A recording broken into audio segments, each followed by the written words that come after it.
नमस्कारम। तो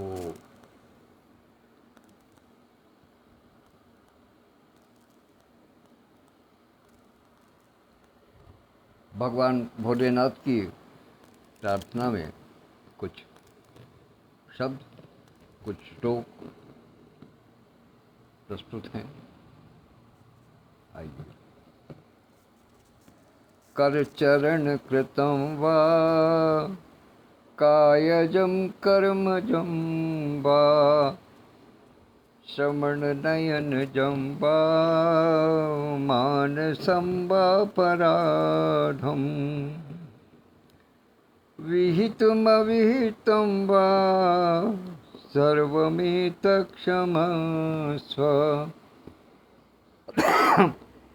जय जय करुणाब्दे श्री महादेव शंभो। जय जय करुणाब्दे श्री महादेव शंभो। कर्पूरगौरं करुणावतारं संसारसारं भुजगेन्द्रहारं सदा वसन्तं हृदयारविन्दे भवं भवानी सहितं नमामि। भवं भवानी सहितं नमामि। हृदयांगम साहित्यिक, सामाजिक, सांस्कृतिक और आध्यात्मिक संस्था के प्रमुख संरक्षक परमादरणीय आचार्य श्री श्री कृष्ण त्रिवेदी जी को चरण स्पर्श करते हुए उनसे शुभ आशीर्वाद की आकांक्षा और अनुमति की प्रतीक्षा में मैं अभिवादन के लिए स्मरण करता हूँ संस्था के संस्थापक और राष्ट्रीय महासचिव आदरणीय श्री विजयभूषण त्रिवेदी जी को, संस्था के राष्ट्रीय अध्यक्ष आदरणीय विद्युत प्रभा चतुर्वेदी मंजू दीदी को और हृदयांगन वीथिका नामक पटल को मूर्त रूप प्रदान करने वाले आदरणीय श्री हरिवाणी, हृदयांगन की संरक्षक मंडल की सभी सदस्यों को और समिति के सभी पदाधिकारियों को तथा हृदयांगन परिवार के सभी छोटे बड़े सभी सदस्यों को यथायोग्य अभिवादन प्रस्तुत करता हूँ। इससे पूर्व कि मैं भरत चरित्र में कहीं आगे बढ़ सकूं, जो राम कथा का प्रसंग चल रहा है उसमें कहीं आगे बढ़ूं, आज हमारे एक बहुत ही वरिष्ठ और महत्वपूर्ण साथी भाई मुस्तर जी के जन्म दिवस के उपलक्ष्य में मैं उनको बहुत बहुत हार्दिक बधाई और शुभकामनाएं पेश करता हूं और माँ वाणी से प्रार्थना करता हूं कि वो सदैव उनके कंठ में, उनकी देखने में, उनकी वाणी में विराजमान है। आइए इसके साथ में चरित्र में आगे बढ़ते हैं। आदरणीय विद्युत प्रभा दीदी मुझे दिखाई दे रही हैं, वो निश्चित रूप से सामने हैं और देख रही हैं। तो कल जहाँ जिस दोहे पर समाप्ति की थी वहाँ से प्रारंभ करते हैं कि बार बार मिल भेंट सिय विदा कीन सन्मान कही समय सम भरत गति रानी सयानी सुवान। कि बार बार फिर भेंट करके, बार बार भेंट करने के उपरांत सीता जी को सम्मान के साथ में महाराजा जनक जी ने और उनकी सहधर्मिणी सुनैना जी ने विदा किया। और जब ये देख लिया कि अब एकांत का समय है, अब मन की बात की जा सकती है, तो महारानी सुनैना जी ने भरत जी के विषय में, भरत जी की स्थिति के विषय में महाराज जनक जी को बताया कि जनक जी की क्या स्थिति है माता कौशल्या ने उनके विषय में क्या क्या बातें कही हैं, उन सब का वर्णन करें। तो उस समय भरत जी के विषय सारे वृत्तांत को सुनकर के महाराज जनक, जो विदेह कहे जाते हैं भी विदेह, ज्ञान के समुद्र हैं, वो भी भाव विभोर हो जाते हैं। तो वो क्या कहते हैं उस समय, क्या उनकी दशा होती है, उसका वर्णन यहाँ आज हम करने का प्रयास करेंगे। तो सुनि भूपाल भरत व्यवहारु,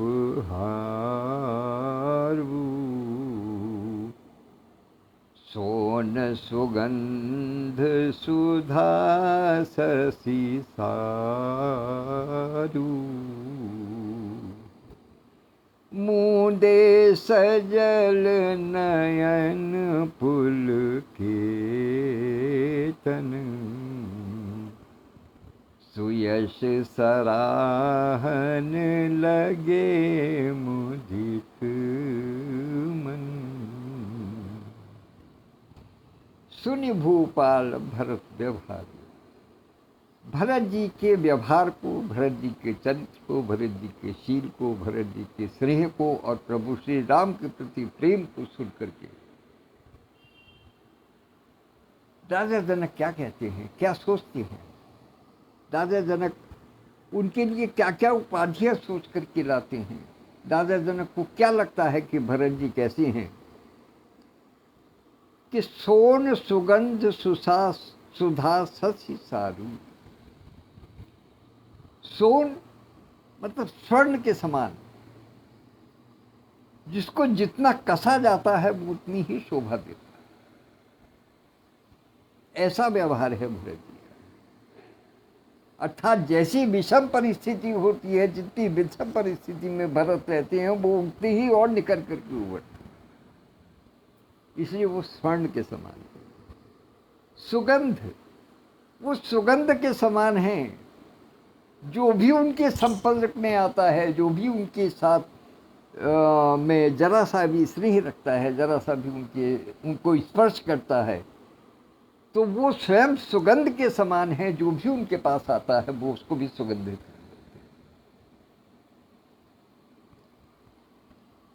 हैं। इत्र के विषय में, चंदन के विषय में एक बात कही जाती है कि चंदन जो है वो बहुत सुगंधित चीज है, और ऐसा है चंदन कि जिसके लिए घिसा जाता है उसके तो माथे को सुगंधित करता ही है, उसको तो पवित्र करता ही करता है, लेकिन जो उसको लगाता है उसकी भी उंगलियां सुगंधित हो जाती हैं। तो वो स्थिति भरत की है। महाराज जनक उनकी तुलना उस सुगंध से कर रहे हैं, जो स्वयं तो सुगंध के भंडार हैं, सो हैं ही, जो उनके संपर्क में आता है, जो उनको स्पर्श भर कर जाता है, मानसिक रूप से या शारीरिक रूप से, वो भी सुगंध से भर जाता है। अर्थात उस पर भी उनके चरित्र का पूरा पूरा प्रभाव पड़ता है।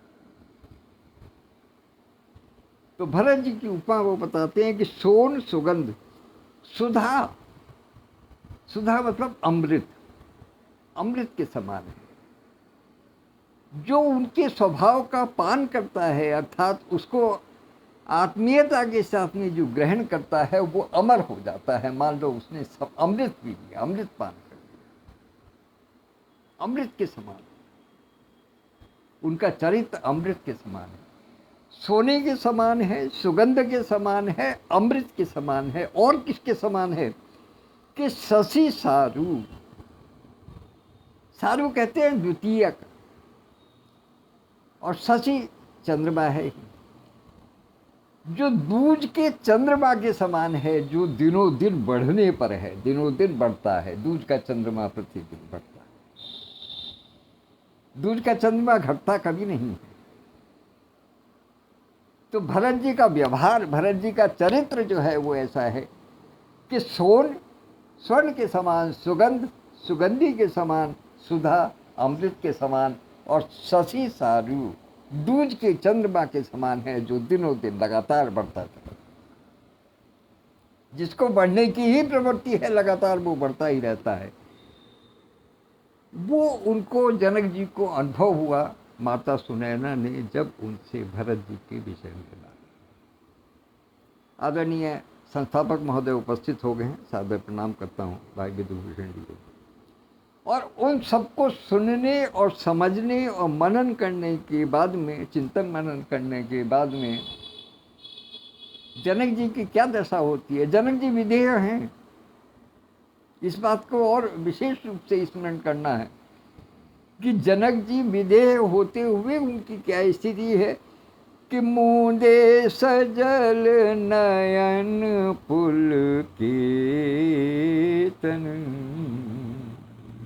इन सब बातों को विचार करके जब अंदर अनुराग का समुद्र उमड़ा तो वो नेत्रों के सहारे बहने लगा।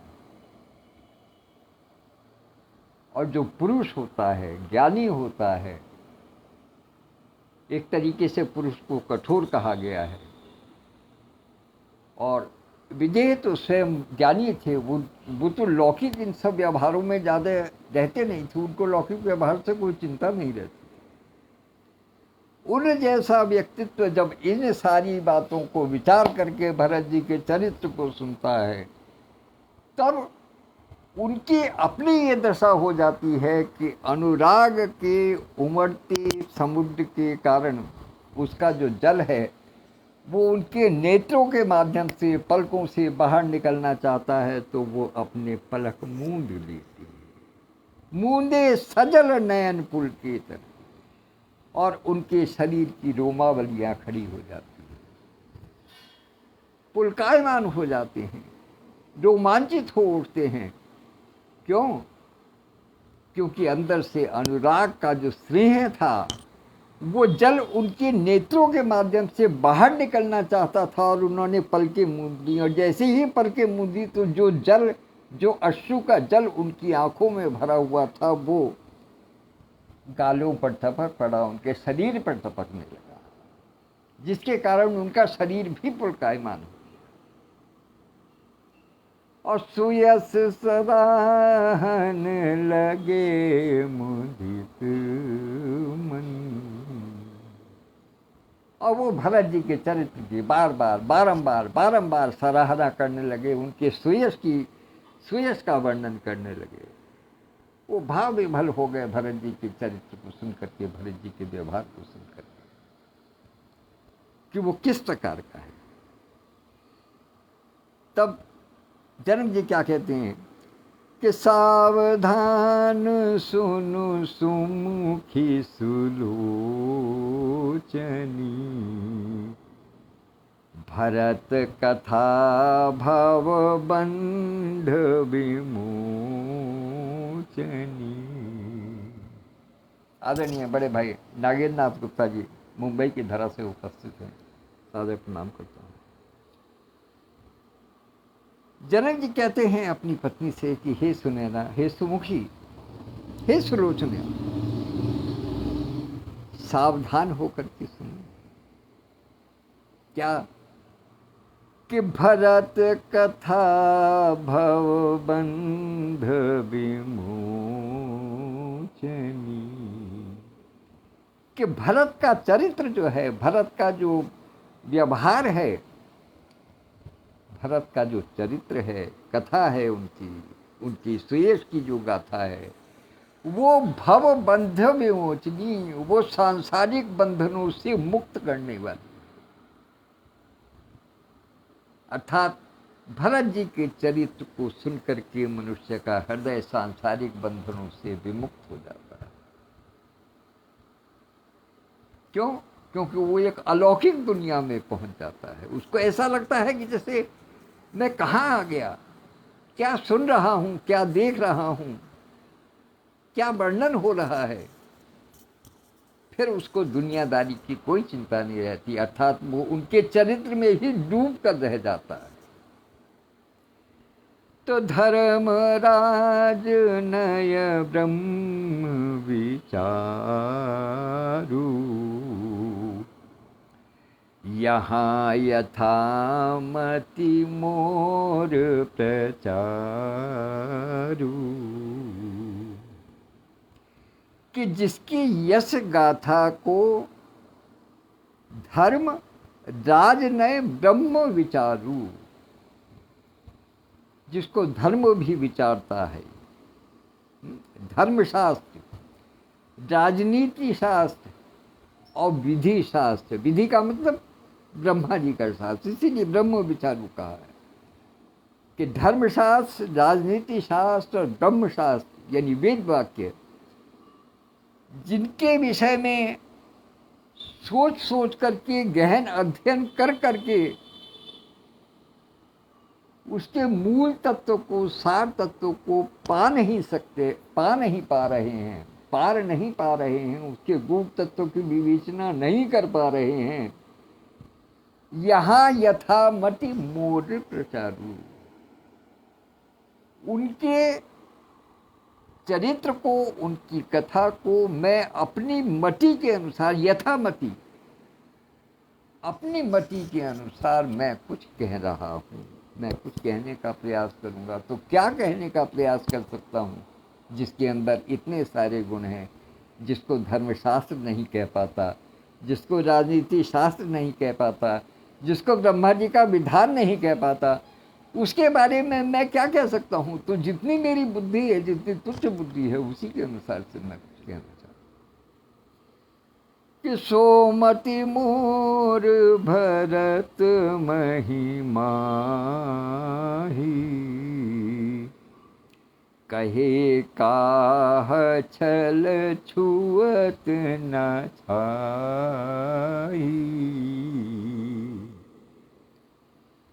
इसलिए मेरी बुद्धि के अनुसार भरत जी की जो महिमा है, उसकी स्थिति क्या है, वो अपनी बुद्धि में और भरत की महिमा में एक प्रकार से तुलना करते हुए दिखते हैं। क्या तुलना करते हैं? साधारण शब्दों में समझें तो ये मान करके चलें कि जैसे भरत जी की महिमा का स्थान बहुत ऊंचा है, उनके चरित्र के वर्णन की शुरुआत, प्रारंभ, या उनके महिमा का जो औरा है, जो प्रभुत्व मंडल है, आभा मंडल है, वो जहाँ से प्रारंभ होता है उसके बहुत नीचे मेरी बुद्धि समाप्त हो जाती है। अर्थात मेरी पहुंच वहां तक हो ही नहीं पाती, हो ही नहीं सकती। ये कौन कह रहे हैं? ये जनक जी कह रहे हैं, जिनके विवेक के, ज्ञान के विषय में, वैराग्य के विषय में सारा संसार चर्चा करता है।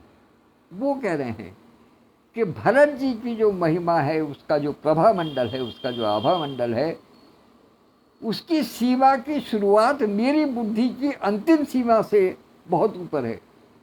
अर्थात मैं उसको कहीं छू नहीं सकता, कहीं स्पर्श नहीं कर सकता। कि कहे छा कहे काह छल छुअत न छाई, मैं यदि छल करके भी उस चरित्र को छूना चाहूं तो नहीं छू सकता।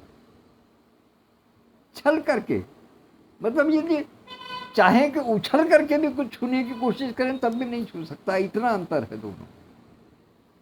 भरत जी की महिमा में, भरत जी के यशोगान में और मेरी बुद्धि में इतना अंतर है कि छल करने के बाद भी मैं उसको छूने में समर्थ नहीं हूं। ये जनक जी कहते।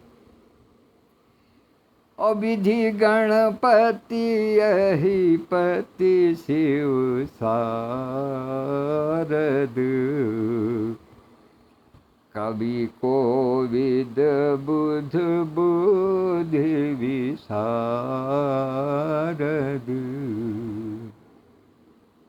और ऐसा नहीं है वो केवल अपनी ही बात करते हैं, औरों की भी बात करते हैं। किस किस की बात करते हैं कि कौन कौन उनकी महिमा को छल करके भी नहीं छू सकता, उनमें गिनती किस किस की है उनके वर्णन करती हैं। कौन कौन है वो? कि विधि अर्थात ब्रह्मा जी, गणपति भगवान श्री गणेश, अहिपति अहि कहते हैं नाग को, अहिपति शेष नाग। शेष जी को शिव भगवान शंकर, शारद माता सरस्वती, और कवि यानी जो काव्यकार हैं, जो साहित्यकार हैं, कोविद यानी जो पंडित हैं, और बुद्ध बुद्धि विशाला, विद्वान और बुद्धिमान, यानी इतनी जो विशेषतापूर्ण जो लोग हैं, वो भी छल करके भी भरत जी की महिमा को, आभा मंडल को छू नहीं पाते, वो भी उनका वर्णन करने में सक्षम नहीं है। तो भला मेरी क्या सामर्थ्य है? दरंग जी कहते हैं फिर मेरी क्या सामर्थ्य है जब ये सब लोग भी इसको सक्षम नहीं है। कि भरत चरित की रति करतूती, धर्मशील गुण विमल विभूति, समुझत सुनत सुखद सब काहू, सुचि सुर सरि रुचि निदरि सुधाहु, भरत चरित कीरत करतूती, धर्मशील गुण विमल विभूति। भरत जी का चरित्र, कीरति यश, करतूती उनके कर्म। क्योंकि हालांकि प्रातः स्मरणीय गोस्वामी तुलसीदास जी ने करतूत शब्द को बहुत ही सकारात्मक भाव से लिया है, लेकिन ये कलयुग है, इसमें करतूत जो है वो बुरे भाव में लिया जाता है। उनको देखिए उसकी करतूत, क्या करतूत की है उसने, वो यहाँ करतूती का अर्थ जो है वो यश के भाव में, सत्कर्म के भाव में। तो भरत जी का चरित्र, यश और उनकी जो कार्य है, धर्मशील गुण विमल विभूति, उनकी धर्मशीलता, गुण और उज्जवल विभूति, समुझत सुनत सुखद सब काहू, जो भी समझता है या सुनता है सबके लिए सुख देने वाली है। समुझत सुनत सुखद सब काहू, हर किसी के लिए, प्रत्येक व्यक्ति के लिए वो सुन करके समझने योग्य है और सुख देने वाली है। और सुचि सुर सरि रुचि निदरि सुधाऊ, और इनकी जो पवित्रता है, भरत जी के चरित्र की जो पवित्रता है वो गंगा के समान है, और रुचि अमृत के समान, अमृत से भी बढ़कर है। इनके प्रति जो रुचि है वो अमृत पान से भी बढ़कर है, और इनके जो उज्ज्वलता है, वो शीतलता है, वो गंगा की धारा से भी अधिक है। तो निरवधि गुण निरुपम पुरुष, भरत भरत समजान, निरवधि गुण निरुपम पुरुष, भरत भरत समजान, कहिए सुमेरु की शेर सम, कवि कुल मति सुख सकुचान। निरवधि गुण, जिनकी कोई अवधि नहीं है, ऐसे गुण, अर्थात जो गुण कभी समाप्त होने वाले नहीं। निरुपम पुरुष, जिस पुरुष की उपमा नहीं हो सकती, वो कौन है आज के समाज में? भरत भरत सम जान, अर्थात भरत के समान केवल और केवल भरत ही हो सकते हैं, दूसरा कोई नहीं हो सकता। यानी भरत की तुलना करना यदि चाहें, भरत के समान यदि किसी को देखना चाहें, तो उन जैसी अनुपम विभूति गुणशील और स्नेहशील, संकोच स्वरूप, प्रेम स्वरूप, ऐसी जो उपमाएं हैं या ऐसी जो गुण हैं वो किसी में नहीं है जैसे भरत जी में है। और इसलिए भरत जी के समान इस धरती पर केवल और केवल भरत ही है, दूसरा कोई नहीं। और कहिए सुमेरु की शेर सम, कवि कुल मति सकुचा। कवियों के कुल यानी तमाम संसार के कवि कुलभूषण, वो यदि इनके विषय में कुछ कहें तो ऐसा मानिएगा कि जैसे सुमेरु पर्वत को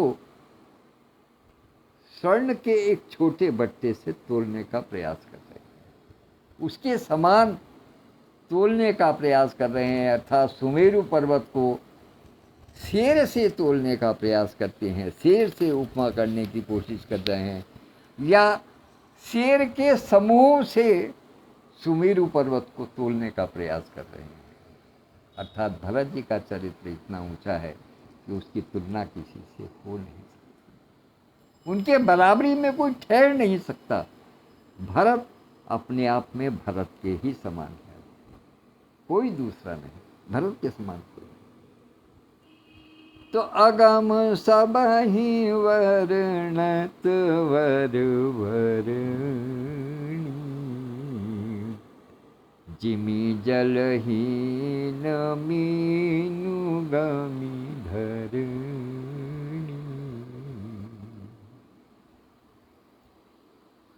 अगम सबहि वर्णत वर वरणी, कि हे प्रिया, जनक जी कहते हैं कि हे प्रिया, हे सुवर्णी, हे सुंदर नेत्रों वाली, हे मनोहारिणी। सुनैना जी के लिए कहते हैं हे सुनैनी। भरत जी की कीर्ति और उनके गुणों का वर्णन करना किसी के लिए भी संभव नहीं है, अगम है, संभव नहीं है उसको किसी भी प्रकार से करना। अर्थात ये गणेश जी के लिए और शारदा माता सरस्वती के लिए भी संभव नहीं है। एक अगम उसी को कहा जाता है जिसके विषय में कोई कुछ ना कह सके। तो पीछे उन्होंने बता ही दिया कि शिव जी और शारदा किसी के लिए बस का नहीं है। गणपति, अहिपति, कोई भी उनके गुणों की वर्णन नहीं कर सकता। तो उन्होंने कहा कि इसलिए इनके गुणों का वर्णन करना तो अगम है, संभव नहीं है किसी भी प्रकार से। और यदि कोई करने का प्रयास करे तो ऐसे माने कि जिमि जलहीन मीनु गमि धरणी, जैसे कि कोई मछली जल से बाहर निकल करके धरती पर चलने का प्रयास करे, वो स्थिति है। जैसे वो तड़प जाती है, वो चल नहीं पाती है, धरती पर कहाँ चल पाती है मछली जल को छोड़ करके।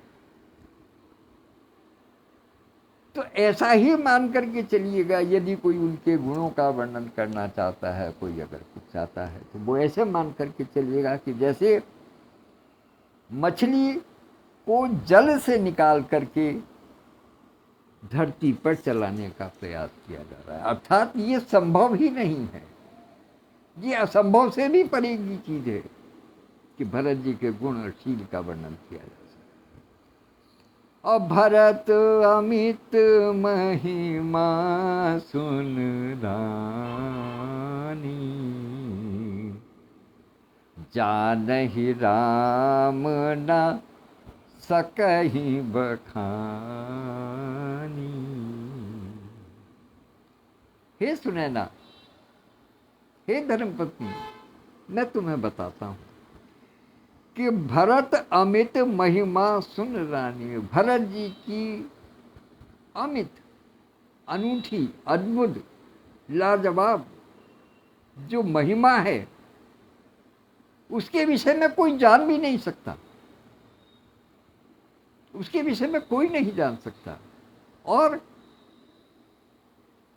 जो जान सकता है वो केवल एक राम है, केवल एक राम ही भरत के प्रेम के विषय में, स्नेह के विषय में, उनकी महिमा के विषय में जान सकते हैं।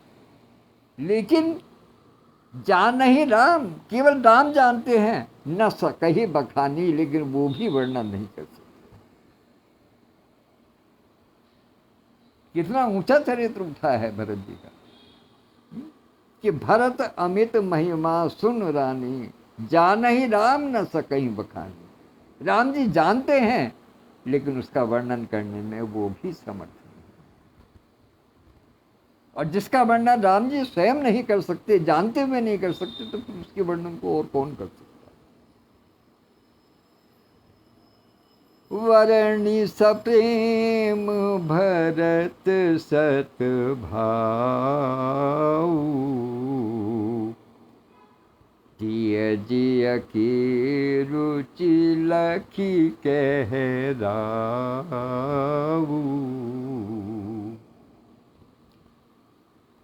इस प्रकार से भरत जी के स्वभाव और महिमा की थोड़ी बहुत वर्णन करके फिर अपनी महारानी की रुचि के अनुसार, अपने महारानी के बात को सुन करके उनसे प्रेम पूर्वक वचन कहते हैं। महारानी सुनैना ने सारी बात महाराजा जनक को बता दी, तो उसके बाद में फिर वो उनके चरित्र को इस प्रकार से वर्णन करने के बाद में तब फिर जनक जी कहते हैं कि हे रानी सुनो, कि बहु रही लखन राम बन जाही। बहु रही लखन, और सब कर भल सब के मन माही।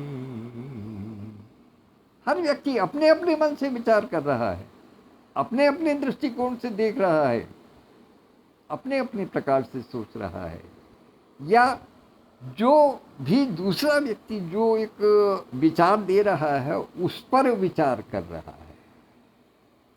अर्थात ये तो उन्होंने कह दिया कि भरत जी का चरित्र ऐसा है कि उसकी जो सीमा है, जहाँ आभा मंडल उनका जहाँ से प्रारंभ होता है वहाँ तक मेरी पहुँच नहीं हो सकती, वहाँ से बहुत नीचे मेरी मति रह जाती है। परमादरणीय आचार्य श्री उपस्थित हैं, सादर प्रणाम करते। तो मैं तो उनके बारे में सोच ही नहीं सकता, उनके विषय में कोई नहीं सोच पा रहा है, कोई सोच नहीं सकता, कोई जान नहीं सकता। और केवल एक अकेले राम जानते हैं, लेकिन राम भी उसको वर्णन नहीं कर सकते, उनमें भी इतनी सामर्थ्य नहीं है कि वो उसका वर्णन कर सके। आदरणीय रघुनाथ मिश्र साहब बाबू जी भी उपस्थित हैं, सादर प्रणाम। तो बहु रही लखन राम बन जाही, सब कर भल सबके मन माही। इसलिए जो कौशल्या जी ने जो युक्ति बताई थी सुनैना जी को कि भरत जी राम जी के साथ में वन को चले जाएं और लक्ष्मण जी लौट करके अयोध्या को चलें, तो जनक जी की बुद्धि, जनक जी का विवेक, जनक जी का ज्ञान और जनक जी की निर्णय क्षमता इस प्रकार से विस्मित हो गई है, इस प्रकार से प्रभावित हो गई है कि वो भी उचित अनुचित नहीं देख पा रहे हैं। इस वक्त केवल और केवल भरत की ही चिंता सबको सता रही है। इसलिए वो कह रहे हैं कि बहु रही लखन राम बन जाही, कि लक्ष्मण जी अयोध्या को लौट चलें और राम जी वन को चले जाएं, और सब कर भल सबके मन माही। इस प्रकार से सबके मन की हो जाएगी और सबका भला हो जाएगा। लेकिन वो किस प्रकार से देख रहे हैं, क्योंकि कौशल्या माता केवल और केवल भरत के पक्ष में है। अभी लक्ष्मण की तो बात है ही नहीं, लक्ष्मण को तो कोई सुन ही नहीं रहा है। वो सब इस बात को भूल गए हैं कि लक्ष्मण जी किस प्रकार से राम जी से जिद करते हैं अपने साथ जाने की, और राम जी उनको किस प्रकार से अनुमति देती हैं राम जी उनको साथ में चलने के लिए, क्योंकि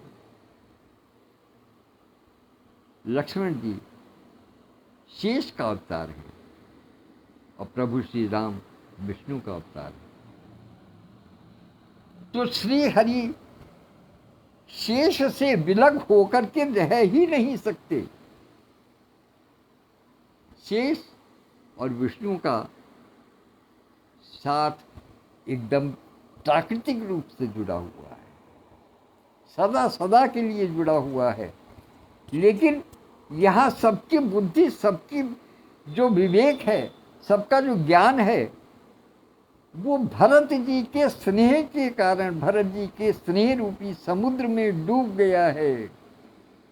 किसी को इस बात की चिंता नहीं हो रही है कि कौन क्या है और क्या करना है।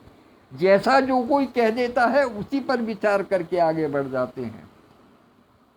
जैसे कि जब फुटबॉल का या हॉकी का मैच होता है तो जो एक गेंद होती है उसी की ओर सब चारों तरफ से घेरा बना करके चल देते हैं। इसी प्रकार से जो एक विचार आया कि लखन जी अयोध्या को लौट चलें और भरत जी राम जी के साथ में वन को चले जाएं, तो भरत जी की दशा में सुधार हो सकता है, उनके उद्धार का कोई मार्ग हो सकता है, या वो प्रसन्न रह सकते हैं। तो जनक जी जैसे ज्ञानी भी उसी मार्ग पर चल पड़े कि हाँ ये भी ठीक है, ये उचित हो सकता है, ये सबके मन को भा सकता है।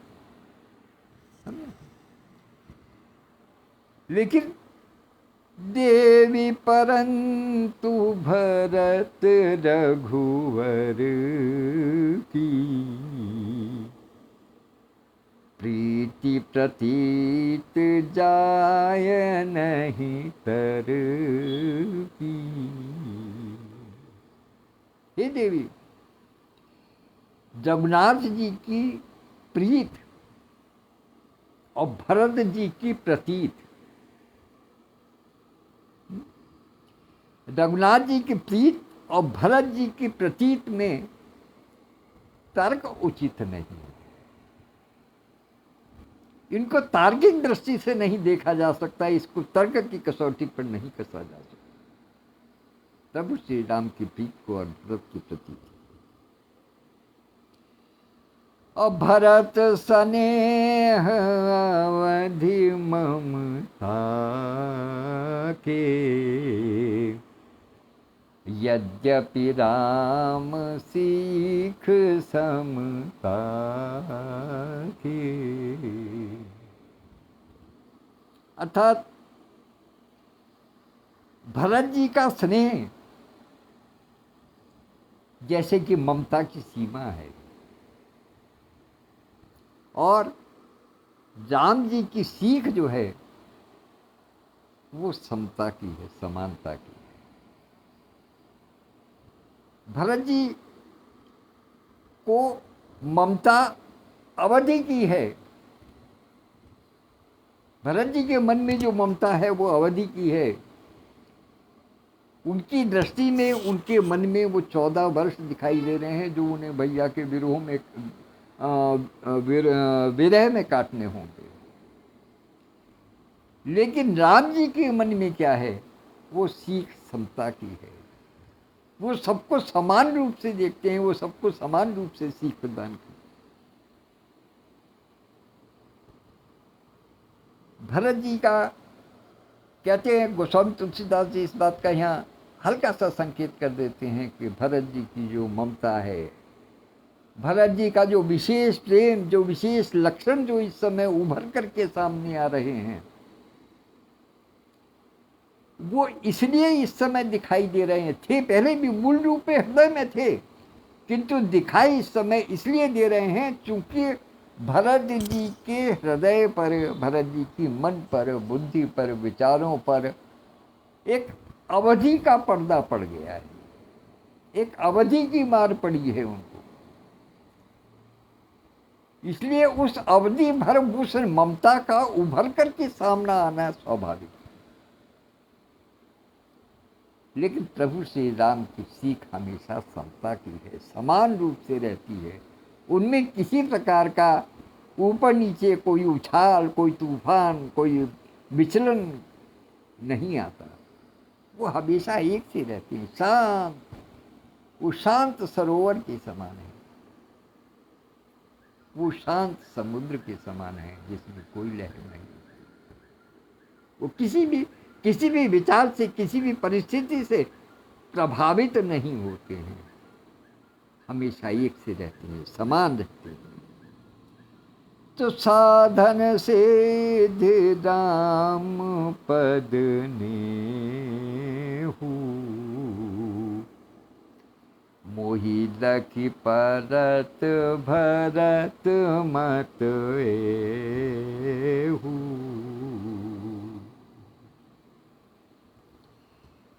कि परमार्थ और स्वार्थ के सुख का जो स्वार स्वरूप है, परमार्थ और स्वार्थ दोनों का जो सम्मिलित रूप है, जो परमार्थ भी है और स्वार्थ भी है, उसके संयुक्त रूप को भरत जी ने संभवतः स्वप्न में भी मन में विचार नहीं किया। वो हमेशा राम जी की आज्ञा के अनुकूल रहे। उन्होंने स्वयं से कभी परमार्थ और स्वार्थ के विषय में स्वप्न में भी विचार नहीं किया। वो केवल राम की आज्ञा के अनुकूल रहे, राम के अनुयायी रहे। इसलिए मोहि लख परत भरत मत एहु, इसलिए भरत जी का प्रभु श्री राम की चरण कमलों में प्रीत होना स्वाभाविक है, क्योंकि उन्होंने और कुछ सोचा ही नहीं। न वो स्वार्थ जानते हैं, न वो परमार्थ जानते हैं। उन्होंने तो केवल और केवल एक ही चीज देखी,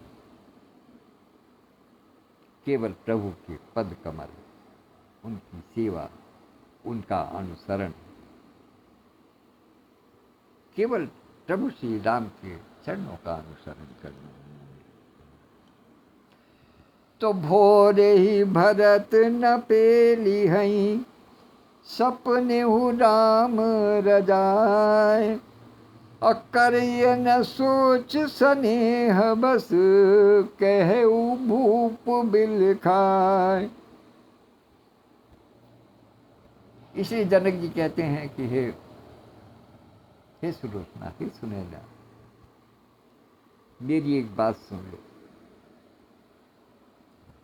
बड़े ही धैर्य से और इस परिस्थिति से व्याकुल होते हुए भी बिलख करके रोते हुए उन्होंने एक बात कही कि भोरे भरत न पेरियहि, सपने हूँ राम रजाई।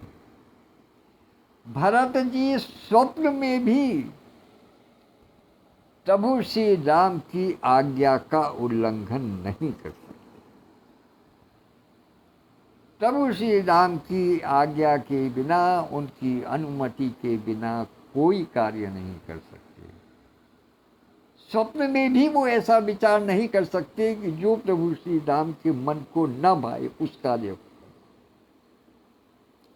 इसलिए करिए न सोच स्नेह बस, इसलिए प्रेम वश होकर के, प्रेम के वशीभूत होकर के भरत जी के या राम जी के या सीता के या लक्ष्मण जी के या किसी के भी, या अवध कुल की या जनक कुल, किसी के भी स्नेह के बंधन में पड़ करके ऐसा सोच बिल्कुल मत लाइए मन में कि भरत जी कभी राम जी की आज्ञा के बिना या उनकी अनुमति के बिना कोई कार्य कर सकते। और ये बात कहते हुए राजा जनक के नेत्र भर आए, पुलकावली उनकी, पुलकायमान हो गया उनका पूरा शरीर, रोमावलियाँ खड़ी हो गईं। और जो कहा था कि भरत जी ने जब, वो जनक जी ने जब नेत्र मूंदे तो भरत जी के प्रति जो प्रेम का जल था वो उनकी नेत्रों के माध्यम से बाहर निकलना चाह रहा था। उन्होंने प्रयास करके नेत्र मूंदे, लेकिन वो मूंदी हुई पलकों से भी वो जल उस शरीर को भिगो गया। इतनी विफलता थी जनक जी के मन में भरत जी के प्रति, उनके स्वभाव के प्रति। और अंत में आते आते उन्होंने कह दिया कि भरत जी वही कुछ करेंगे जो राम जी कहेंगे। इसलिए जनक जी ने कहा कि ये जो विचार है ये राम जी के समक्ष रखना होगा, क्योंकि यदि वो इस बात को कहेंगे तभी भरत और लक्ष्मण इस बात को मान सकते हैं। कौन सी बात को? जो सुनैना जी ने कहा कि बहु रही लखन राम बन जाही, और सब कर भल सबके मन माही। कि लक्ष्मण जी अयोध्या लौट करके चलें और भरत राम जी के साथ में वन को जाएं, ये सबके मन में कब भा सकता है? जब केवल और केवल उसकी एक ही स्थिति है कि प्रभु श्री राम स्वयं इस बात की आज्ञा करें अपने भाइयों को। तो आइए आज का प्रसंग हम यहीं विराम करते हैं। अगले दिन, ये रात्रि की बात थी, रात्रि में महारानी सुनैना और जनक जी का आपसी विचार विमर्श चल रहा था। अगले दिन सवेरे क्या होता है इसका वर्णन या इस दृश्य को हम कल देखने का प्रयास करेंगे। तब तक के लिए आज्ञा दीजिएगा। धन्यवाद, नमस्कार। और जो भी सभी साथी उपस्थित हैं, आदरणीय विद्युत प्रभा दीदी, आदरणीय संस्थापक महोदय विधुभूषण जी, बड़े भाई नागेंद्र नाथ गुप्ता जी, आदरणीय भाई S.C. शर्मा मुस्तर जी, जिनको आज जन्मदिन की बहुत बहुत हार्दिक शुभकामनाएं, परमादरणीय गुरुदेव आचार्य श्री श्री कृष्ण द्विवेदी जी, आदरणीय डॉक्टर रघुनाथ मिश्र सहज बाबू जी, और अन्य जो भी नेपथ्य से सुन रहे हैं, सबको सादर प्रणाम निवेदित करता हूँ। और कल 8 बजे पुनः उपस्थित होंगे। तब तक के लिए आज्ञा दीजिए। धन्यवाद, नमस्कार। आदरणीय प्रमोद कुमार शुक्ला जी हमारे समिति साथी यहाँ उपस्थित हैं, उनकी भी लगातार उपस्थिति बन रही है आजकल मेरे ही कक्ष में। अब चाहे आप इसे स्टूडियो समझ लीजिएगा या कुछ भी समझ लीजिएगा, मेरे साथ लगातार बने रहते हैं। और बार बार समय होने से के आसपास जब होता है तो बार बार देखते हैं, बच्चों को भेजते हैं कि देखो अभी शुरू तो नहीं हुआ है, अभी शुरू तो नहीं किया है, अभी बैठे तो नहीं हैं बाबा। ये ऐसा मन का भाव है प्रभु श्री राम की लीला और भरत के चरित्र के प्रति प्रेम भावना है। मैं उनको सम्मान पूर्वक स्मरण करता हूँ। सबको सादर प्रणाम निवेदित करता हूँ। कल 8 बजे पुनः उपस्थित। तब तक के लिए धन्यवाद।